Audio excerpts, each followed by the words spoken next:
Nah, akhirnya ketemu juga. kontak fisik lagi. Setelah PPKM diperpanjang terus. Sekarang kita mau review apa nih, Sat? Kita jadi kan Oh, iya. kita udah di tempat, jadi kita mau bahas. Tunggu. Kok brewokan begitu sih lo? Oh, biasa nggak cukuran. Jadi mirip kan? PPKM. Oh iya, PPKM brewokan jadi kita bahas si brewok.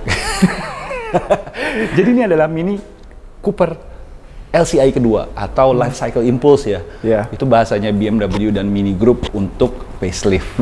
Ini adalah facelift keduanya. Detailnya lumayan banyak berubah, eksterior maupun interior. Kita bahas, gue bahas eksterior deh ya. Udah gue bagian dalam. Dia bagian interiornya. Seperti apa detailnya? Check it out.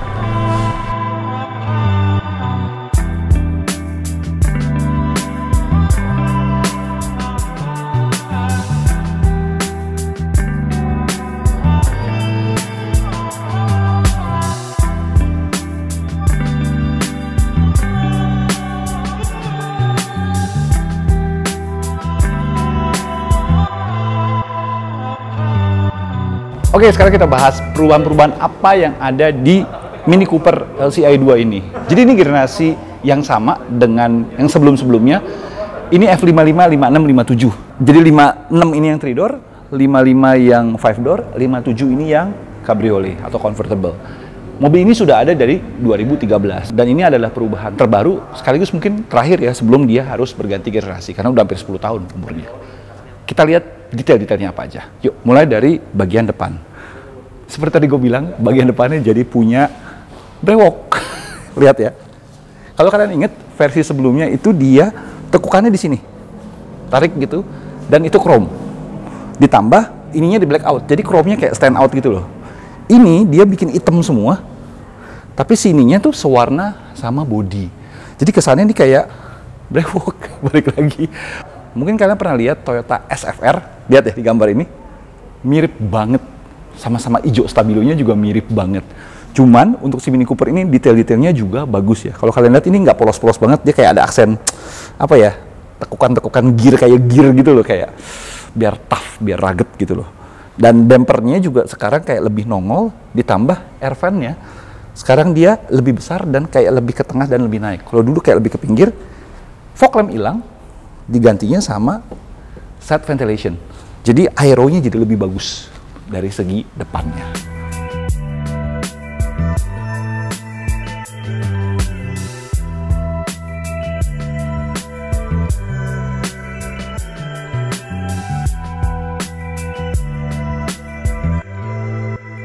Di LCI kedua ini juga sekarang dia sudah pakai trim piano black di bagian eksteriornya. Jadi kalau kalian ingat, Mini Cooper sebelum ini itu biasanya banyak chrome-nya.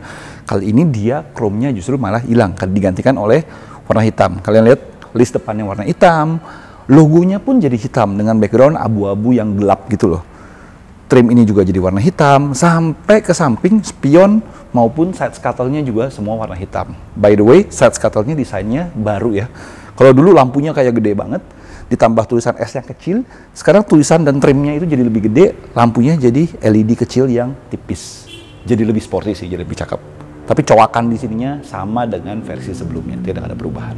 Perubahan yang mencolok lagi adalah bannya. Kalau dulu bannya dia atau ringnya ya, dia pakai ring 17 dengan ban 205/45, sekarang dia pakai ring 18 205/40. Kalau dulu pakai Cinturato kalau nggak salah P7, sekarang dia pakai Eagle dari Goodyear. Desain peleknya juga berubah. Kalau kalian ingat dulu kayak desainnya BMW banget lah, palang-palang U begitu. Sekarang dia jadi lebih kontemporer. Itu gue pribadi lebih suka desain yang lama. Ini kayak aftermarket banget kelihatannya. Tapi ya masih masuk lah. Dan proporsinya jadi kelihatan lebih tipis nggak sih ya? Dulu kayak lebih gemuk, lebih penuh si wheel arch-nya itu sama ban. Sekarang kayak lebih cungkring. Opini pribadi gue sih.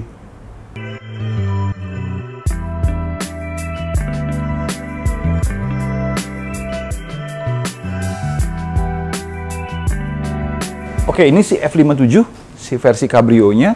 Jadi Mini Cooper ya sama seperti sebelumnya, dia tetap lengkap ya. Ada versi Cabrio, 3 door, 5 door, dan John Cooper Works-nya. Si versi Cabrio-nya ini atapnya sama juga, dia masih tetap pakai atap kanvas dan pelipatannya bisa dari remote. Jadi kalian cukup tahan. Tuh.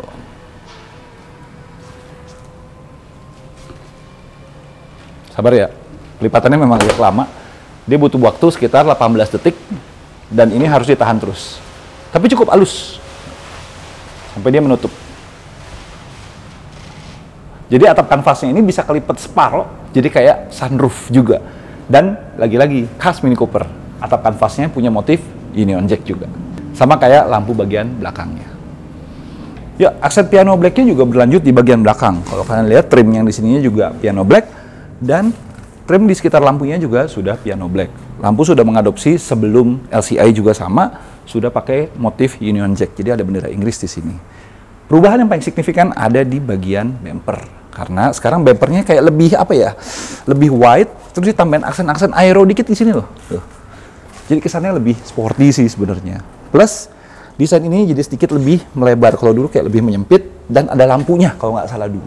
Ada lampunya itu kanan kiri untuk rear fog lamp. Sekarang itu hilang, digantikan sama lampu tipis di sini sebagai rear fog lamp. Kayaknya LED sih.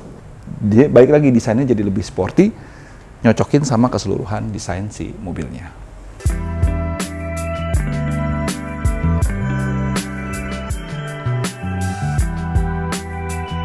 Aksen hitam juga sekarang berlanjut di tulisannya. Jadi kalau tulisannya dulunya chrome, dia sekarang jadi warna hitam, plus knalpotnya juga dilabur warna hitam. Jadi di blackout semua lah. Sampai ke bagian samping-sampingnya. Tutup bensin warna hitam. Pegangan pintu pun handle-nya juga warna hitam. Dan ini si F57 atau si Mini 5 door. Dimana kalian akan dapat 2 tambahan pintu di sini. Lebih fungsional, lebih praktikal, tapi jujur bukan selera gue karena menurut gue Mini harus 3 door atau Cabrio. Interior, Hilsat yang bahas. Monggo Saat. Nah, jadi biarpun ini mobil baru, Mini tuh tahu bagian mana aja yang udah disukain konsumennya maupun calon konsumennya. Makanya bagian yang menarik itu nggak diubah. Toggle switch di sini buat lampu sama ambient light nggak diubah.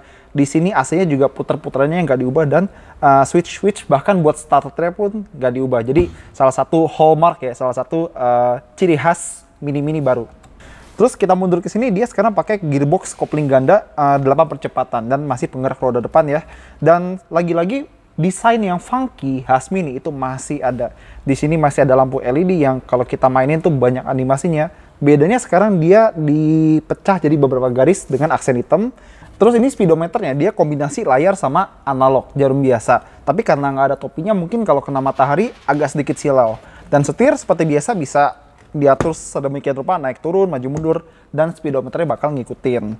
Ada pedal shift, dan kalau kalian lihat di sini, waduh ini panel piano black nih, jangan-jangan tombol kapasitif. Bukan, untungnya ini masih tombol biasa, ada buat cruise control sama buat audio. Cuma dia cruise controlnya masih yang standar, belum yang adaptif.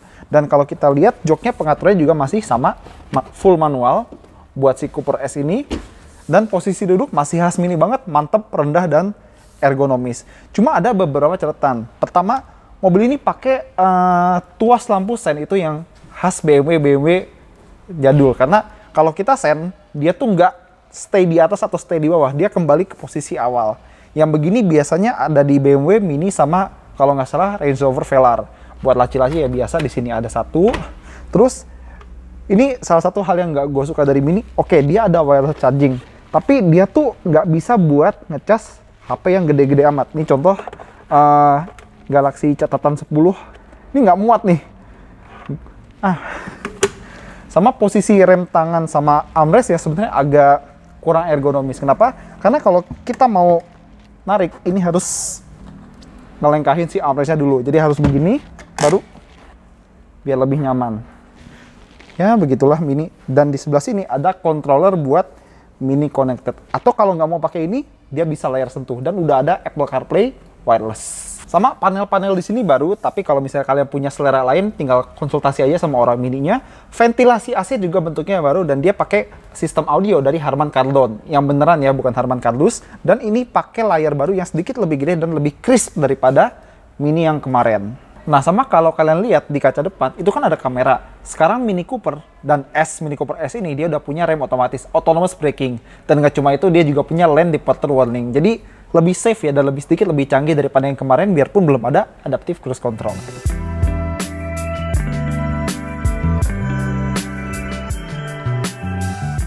Oke, sekarang mesin. Sebenarnya semua yang di display di tempat kita sekarang, di tempat ini, itu Cooper S semua. Tapi sebenarnya ada 3 pilihan mesin. Kita mulai dari yang ini dulu. Ini Cooper S, jadi pakai mesin 2000 cc, turbo, penggerak roda depan, kopling ganda, tenaganya sekitar 192 tenaga kuda, dan torsinya 280 Nm. 0 ke 100 nggak sampai 7 detik, ya 6, lah. Top speed 235 km per jam. Nah, kalau maunya sedikit agak ramah dikocek, ada Cooper biasa nggak pakai S, jadi anget ya. Dia pakai mesin 1500 cc, 3 silinder turbo, tenaganya sekitar 136 tenaga kuda. Torsinya sekitar 230 Nm dan 0 ke 100 8 detikan. Top speed jangan ditanya karena gue juga nggak tahu. Kalau mau yang lebih kenceng dari ini, ada di atasnya namanya Mini Cooper JCW, John Cooper Works. Sama-sama 2000 cc turbo, sama-sama kopling ganda, sama-sama penggerak roda depan. Tapi tenaganya lebih gede, 231 horsepower. 0 ke 100 sekitar 6 detikan lebih dikit, 0,1, 0,2an lah segitu. Top speed kenceng lah pokoknya.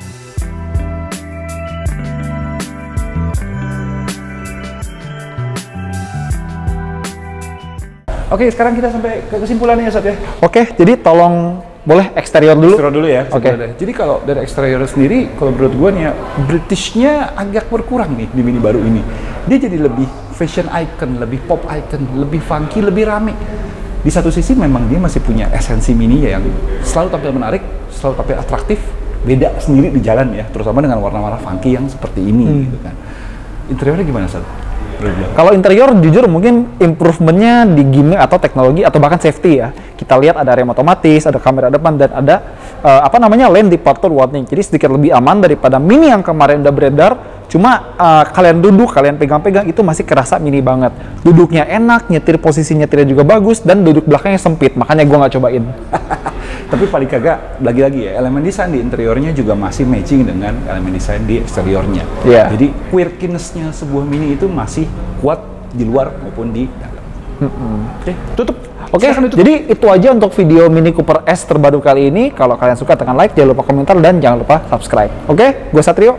Gue Audi. Thank you udah nonton. Yuk, dadah. Bye-bye.